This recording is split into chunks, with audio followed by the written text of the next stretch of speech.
आज की बात अब हर शाम सोमवार से शुक्रवार 8:30 बजे से। लखनऊ में हुए भीषण अग्निकांड के बाद देश भी दुखी है। 15 परिवारों में मातम छाया हुआ है। पीड़ित परिवार न्याय की गुहार लगा रहे हैं। परिवार वालों का कहना है कि आखिर इतनी बड़ी लापरवाही को अनदेखा क्यों किया गया? जब बिल्डिंग में इमरजेंसी गेट नहीं था तो क्यों जिम्मेदार लोगों ने एक्शन नहीं लिया? हालांकि सीएम योगी ने सख्त कार्रवाई का आश्वासन दिया।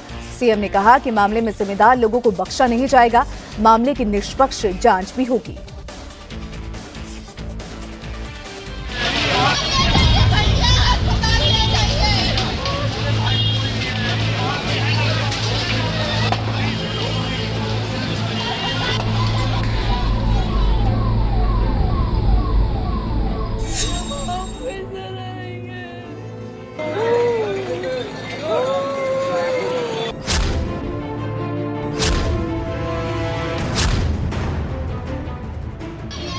मौत का क्लासरूम, लपटों में जिंदा जले मासूम। पे लाठी सहारा चला गया। सच में दर्द देखते थे तब कहते थे कैसे रहेंगे, इनका बच्चे की होगी कैसे रहेंगी, अब हम कैसे रहेंगे, कैसे रहेंगे। कोचिंग में अग्निकांड, 15 की गई जान। इतनी ज़्यादा आग लगी थी, हम लोग कोई सहायता कर ही नहीं पाए। ऊपर से चार छात्र जो है केबिल पकड़ के किसी तरह नीचे आ पाए और बाकी जो एक कर्मचारी थे ऊपर से कूदे तो उनकी जो है रीढ़ की हड्डी टूट गई। हादसा इतना भयंकर था कि 15 घरों के चिराग बुझ गए। जिस बच्चे को पढ़ा लिखा कर बड़ा आदमी बनने के सपने देखे थे, वो आग की लपटों में खाक हो गए।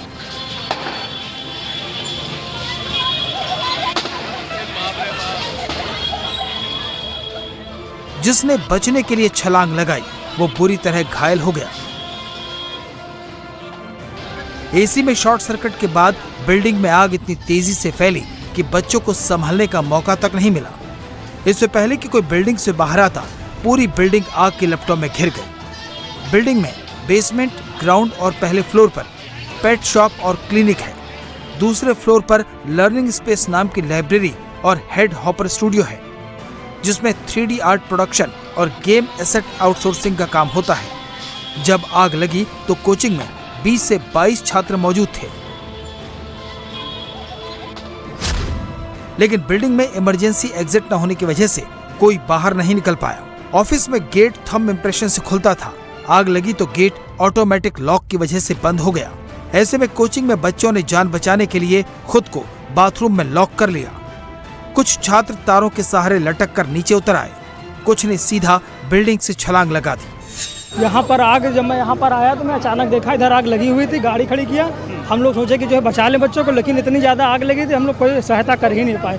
ऊपर से चार छात्र जो है केबिल पकड़ के किसी तरह नीचे आ पाए और बाकी जो एक कर्मचारी थे ऊपर से कूदे तो उनकी जो है रीढ़ की हड्डी टूट गई। अगर यहाँ पे दूसरा रास्ता तो होता, हो सकता बच्चे बच जाते। जो 20 लगभग 20 बच्चों की जो मौत हुई हो सकता बच जाते।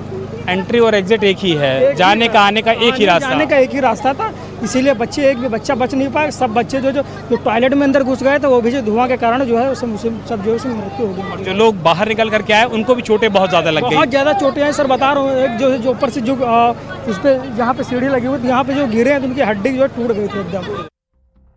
15 में से एक छात्र आदित्य भी था, जो 3D आर्ट प्रोडक्शन और कोडिंग का काम करता था।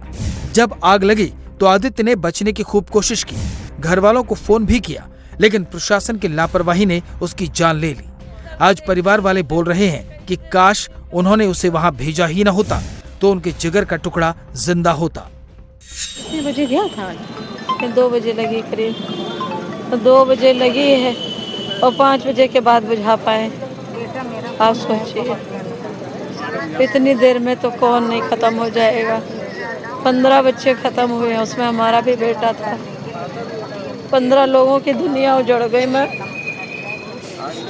बुढ़ापे लाठी सहारा चला गया।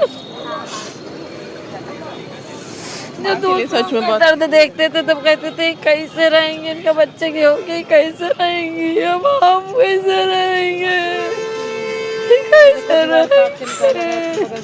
नमक रोटी खा लेते हमारे साथ रह रहा होता, जैसे हमारे 2 बच्चे रह रहे थे साथ, ऐसे वो भी रह रहा होता, नहीं कराई होती नौकरी। परिवार को नहीं पता था कि जिस कोचिंग में वो अपने बच्चों को भेज रहे हैं वहाँ इतनी लचर व्यवस्था है। फायर सेफ्टी के कोई इंतजाम नहीं है। इमरजेंसी एग्जिट के लिए सिर्फ एक ही गेट है, वो भी ऑटोमेटिक लॉक हो गया है। अब परिवार पूछ रहा है कि आखिर इस बद इंतजामी का जिम्मेदार कौन है और उनका क्या कसूर था।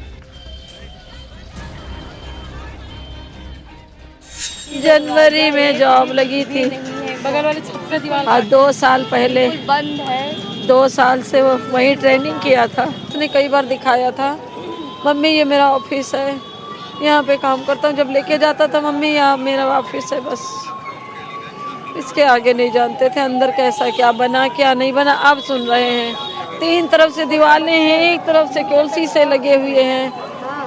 हादसा हो गया, इसके जिम्मेदार कौन है? हम हैं कि हमारा बेटा है? बताइए कौन है जिम्मेदार? इसका जवाब नहीं मिल रहा हमको। तो फिर सुरक्षा करी जाती, सारे एसी चल रहे हैं, कंप्यूटर रखे हुए हैं, शॉर्ट सर्किट कभी भी हो सकता है, तो उसके लिए कोई तो उपाय होता। ये सब जान बचाते, क्या करते हैं ऐसा पैसा। आदित्य की तरह सुखमणि सिंह भी यहाँ काम करता था। जब आग लगी तो सुखमणि के परिवार को कॉल लगाया, उसे बचाने की गुहार लगाई। परिवार भी जितना जल्दी हो सका वहाँ पहुँचा, लेकिन बेटे का फोन फिर नहीं उठा। 2:36 के करीब मेरे पास फ़ोन आया था उसका कि जो है पापा मुझे बचा लीजिए, यहाँ आग लग गई। तब हम आलमबाग बस अड्डे के पास रहते हैं, वहाँ से आए। तो रास्ते में भी हम लोगों ने फायर ब्रिगेड को फ़ोन किया, पुलिस वालों को फ़ोन किया। तो उसके बाद यहाँ पर आए तो इंतज़ाम चल रहे थे, लेकिन अब तक हमारे को सूचना नहीं दी गई। इधर से मैंने ऊपर जाने की कोशिश की तो उधर से भी धकेल दिया गया था। अभी बड़ी मुश्किल से यहाँ तक आया। आपने ये तो कहा होगा कि बाहर भागो, कुछ करो। वो फंसा हुआ था, बस खाली उससे बात हुई, बात कट गई हमारी। उसके बाद फ़ोन ही नहीं लगा। तब से बताया था कितने लोगों के फ़ोन पे घंटी जा रही लगा।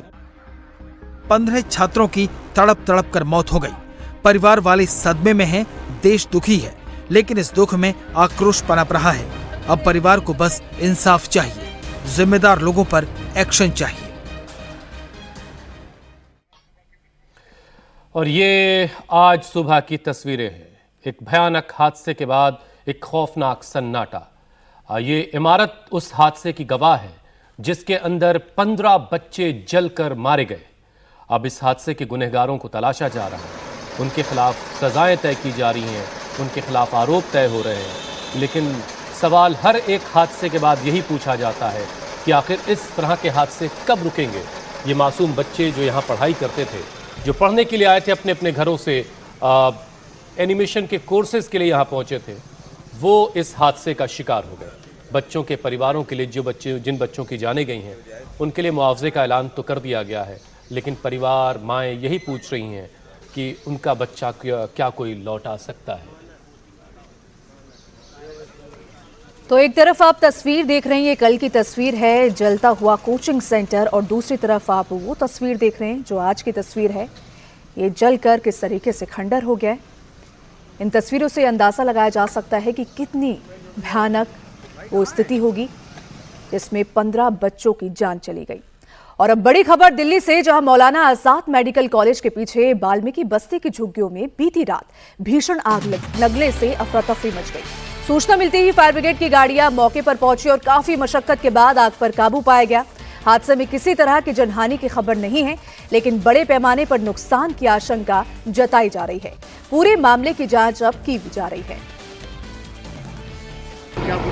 सर 11:15 बज रहे थे, हम वहाँ बैठे हुए थे सामने, तो हमने लपटे हुए देखी उठती हुई, तो हम इधर की तरफ भागे, आन के देखा तो यहाँ पर आग लग रही थी। सर आगे ना एसी लग रही थी कि वो बुझाए में से नहीं आती थी, मतलब हम अंदर जा रहे थे तो उसकी लपटें आ रही थी हमारे ऊपर।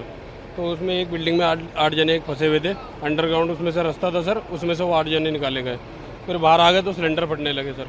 फिर आग बढ़ती गई भड़क नहीं, कोई दिक्कत नहीं। फिर सर फ़ोन करा, उसके 5 मिनट बाद ही एम्बुलेंस और फायर ब्रिगेड दोनों चीज़ आ गई है। और जब सब हम बाहर निकल लेते, जब तक वो आग बेकाबू हो चुकी थी, कोई भी मतलब चांस नहीं थे कि किसी तरीके से। फिर ये बिजली के खंभों में आग लगने लगी, आग बढ़ते चारों तरफ फैल गई सर, और बहुत देर तक आग लगती रही। 5 मिनट के बाद फायर ब्रिगेड आ गई सर। 5 मिनट में अंदर घर बने हुए थे लकड़ियों के, और ये थोड़ा अपने पक्के भी बने हुए हैं। पक्के जो बंदे जब फंसे हुए थे वो पक्के हुए में थे, पक्के घर के अंदर में।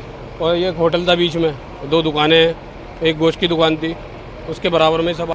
हम यहीं बैठे थे, जब आग लगी तो हमने हल्का समझा, हमने ड्रामों से पानी वानी डाला, बहुत बातें करी और बंदे हमने ऊपर से उतारे, जिसको जो ऊपर सो रहे थे हमने पीट के उनको उठवाया, नीचे उतरवाया। फिर उसके बाद में हमने लकड़ी सकड़ी जो भी पड़ी हुई थी वो हटवाई, मगर काबू नहीं आई क्योंकि लकड़ी बहुत सारी थी और जुग्गियाँ थी लकड़ी की, पक्की जुग्गियाँ थी, बहुत सारी जुग्गियाँ थी। सारे को बचाने के बाद में जब काबू में नहीं आई तो हमें पुलिस वालों ने और फायर ब्रिगेड वालों ने बाहर खींचा गली से, बोलो बाहर तुम भी आओ, क्योंकि तारों में आग पकड़ लगी थी। तो हम फिर यान के यहाँ पर खड़े हो गए जहाँ हम अब खड़े हैं। फिर उसके बाद में बहुत सारी भीड़ हो गई, भीड़ को हमने बचाया, छटाया, पुलिस आ गई, पुलिस हमारे को, फिर हमारे हाथ में डंडे, हमने सबको रोका। इसका रीज़न कोई